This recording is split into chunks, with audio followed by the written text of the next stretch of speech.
नमस्ते दोस्तों, मेरा नाम है प्रियंका निमकर और आप सुन रहे हैं नाटक रेडियो। पिछले हफ्ते हम अंजू शर्मा की लिखी एक कहानी सुन रहे थे, छत वाला कमरा और इश्क वाला लव। अगर आपने उसका पहला हिस्सा अब तक नहीं सुना है तो उसका लिंक डिस्क्रिप्शन में है, ज़रूर सुनिएगा। पिछले हफ्ते हमने सुना कि नैना और अन्नू की पहली मुलाकात उसी के घर के छत वाले कमरे में होती है। दोनों एक दूसरे को धीरे धीरे जानने लगते हैं, एक दूसरे का साथ पसंद करने लगते हैं और उसके आगे क्या होता है ये आज जानेंगे इसी कहानी के दूसरे यानी आखिरी हिस्से में। तो चलिए शुरू करते हैं। छत वाला कमरा और इश्क वाला लव पार्ट 2।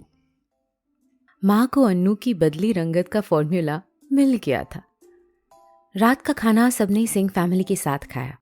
लड़के लड़की अंताक्षरी खेलते रहे, पर उस रात छत के एक कोने पर हुई महिलाओं की बैठक में जाने क्या सुगबुगाहट हो रही थी कि धीरे धीरे पुरुषों ने भी अपनी बैठक की अघोषित समाप्ति की और महिलाओं की बैठक का हिस्सा बन गए।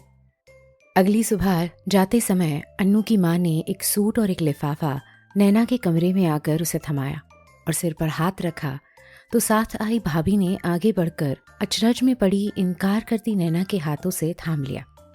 उनके जाने के बाद भाभी ने नैना को गले से लगाकर चिकोटे काटी। नैना की दिमाग की घंटी बजी। कहीं ये लोग नहीं, ये कैसे हुआ? भाभी की शरारती आंखें और उनका छेड़कर गुनगुनाना, महिलाओं की बैठक और अन्नू की माँ का प्यार सब याद आने लगा। सारी कड़ियां जुड़ रही थी।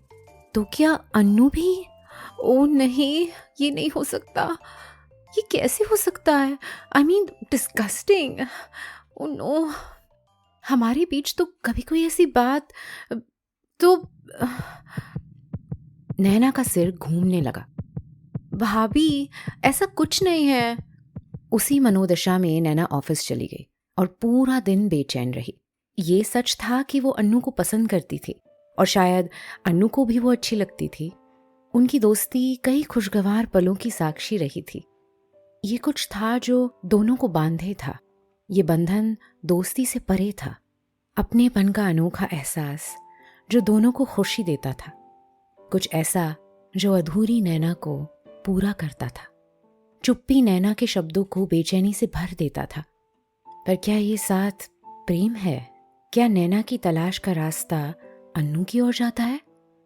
नैना को वक्त चाहिए था। प्रेम और दोस्ती के बीच एक महीन सी दीवार कहीं सर उठाए अपने वजूद की तलाश में मुंह बाए खड़ी थी। बेचैनी अस्तित्व को लपेटे रही। नहीं रहा गया तो हाफ डे लेकर घर चली आई। पूरा रास्ता खुद से सवाल करते कटा। ऑटो वाले ने चौंक कर पीछे देखा जब उसने जोर से कहा, नहीं। इधर दोनों घरों में सब लोग जैसे शाम के इंतजार में थे। शाम को अन्नू लौटा तो सुगबुगाहट फिर से शुरू हो गई। बाकी दोनों महिलाओं ने भाभी को आगे कर दिया। कुछ देर बाद एक तोप का गोला भाभी पर दगा। नैना, अपनी नैना? ओ भाभी, हाँ, मुझे वो अच्छी लगती है, बहुत अच्छी। मेरी दोस्त है, पर शादी नहीं भाभी, ऐसा तो कुछ नहीं। आई मीन ऐसा सोचा कैसे आपने? भाभी सिर पकड़कर बैठ गई। उन्हें लगता था या तो उनका दिमाग खराब है या फिर दोनों झूठ बोल रहे हैं। दोनों को देखकर साफ लगता है दोनों मरीज़े इश्क हैं, पर दोनों ही मुकर गए। तो क्या दोनों प्रेम में नहीं है? भाभी सुबह उठी।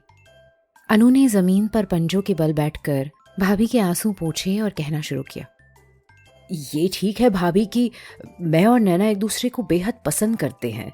मुझे नैना का साथ अच्छा लगता है, उससे बतियाना, पसंद बांटना। We are comfortable in each others company. हम दोनों अतीत में बेहद अकेले थे, बंद गुलाब से, और एक दूसरे के साथ ने हमें खुलने में मदद की क्योंकि हम दोनों एक जैसे हैं। उसके साथ की बहुत कद्र है मुझे, पर क्या हम बहुत अच्छे दोस्त नहीं हो सकते? जैसे मैं और देवेन, अगर नैना लड़की है और मैं लड़का हूँ तो क्या ज़रूरी है कि हम प्यार में पड़े बिना एक दूसरे के साथ नहीं रह सकते? दरवाजे पर खड़ी नैना को देखते हुए अनु ने अपना कहना जारी रखा, नहीं, ये प्यार वो प्यार नहीं जो शादी के मुकाम तक पहुंचता है। शायद हमारे रिश्ते को परिभाषित न कर पाए हम, पर इस रिश्ते में हमारी अपेक्षाएं कुछ पाने की नहीं। हमें वक्त दीजिए। अगर हम एक दूसरे से अ, अरे तो सबसे पहले आपको बताते ना भाभी। उसे पूरी उम्मीद थी नैना भी उसकी बात को सहारा देगी। यही हुआ भी। नैना ने भी हाँ में सिर हिलाया। थोड़ा झिझकते हुए अनु ने बात जारी रखी। ये सच है कि मैं प्यार में हूं, पर वो नैना नहीं है। मैंने आज ही माँ को बता दिया है। शिखा, उसका नाम शिखा है। कॉलेज में साथ पढ़ती थी, पर अपनी झिझक के चलते कभी उससे या किसी से भी कह नहीं पाया। देवेन को पता है। एक बार बिजनेस जम जाने के बाद मैं सबको बता देने वाला था। ये भी सच है कि शिखा से कहीं ज़्यादा मैं नैना के करीब हूँ, पर ये दोस्ती है, प्योर प्लेटोनिक फ्रेंडशिप, वो इश्क वाला लव वाला प्यार नहीं। हाँ भाभी, सेम हियर। यहाँ भी ये सिद्धार्थ है, अन्नू नहीं। सिड मेरे साथ कॉलेज में पढ़ता था और अब हम एक ही ऑफिस में हैं। सिड ने प्रपोज किया, पर मैं कभी कुछ तय नहीं कर पाई। मैं आपको बतानी ही, फिर तीनों एक साथ हंस पड़े। और साथ में हंसा छत वाला कमरा भी। दोस्ती का वो रिश्ता समय की परत चढ़ने पर कुछ और गहरा होता गया। अन्नू और देवेन भैया दीदी की शादी निपटा कर लौटे तो एक दिन शिखा उन सबसे मिलने आए। 1 साल बाद सिड का ट्रांसफर शिमला हो गया और शादी के बाद नैना भी शिमला चली गई। अपना घर संवारने और नौकरी के उलझनों में इतनी मसलूफ हो गई कि दिल्ली से जुड़े तार एक एक कर लुप्त होने लगे। शनाया का जन्म होने वाला था तो अनु और शिखा की शादी का कार्ड मिला। बहुत खुश थी नैना। डिलीवरी में कुछ दिक्कतें थी तो वो न जा सकी और ना ही सिड जा पाया, पर दोनों चुप्पों ने अपना अपना इश्क वाला लव पा लिया था। जिंदगी रफ्तार से दौड़ रही थी। कुछ महीने बाद चाची के बेटे ने डेली अप डाउन से तंग आकर नोएडा में फ्लैट ले लिया। वो लोग नोएडा शिफ्ट हो गए और सिंह फैमिली ने तोड़कर घर बनाया। तो छत वाला कमरा अतीत की परतों में गुम होकर इतिहास बन गया। नजरों से दूर होते होते धीरे धीरे यादों की एल्बम पर जमी समय की धूल ने यादों को धुंधला दिया था।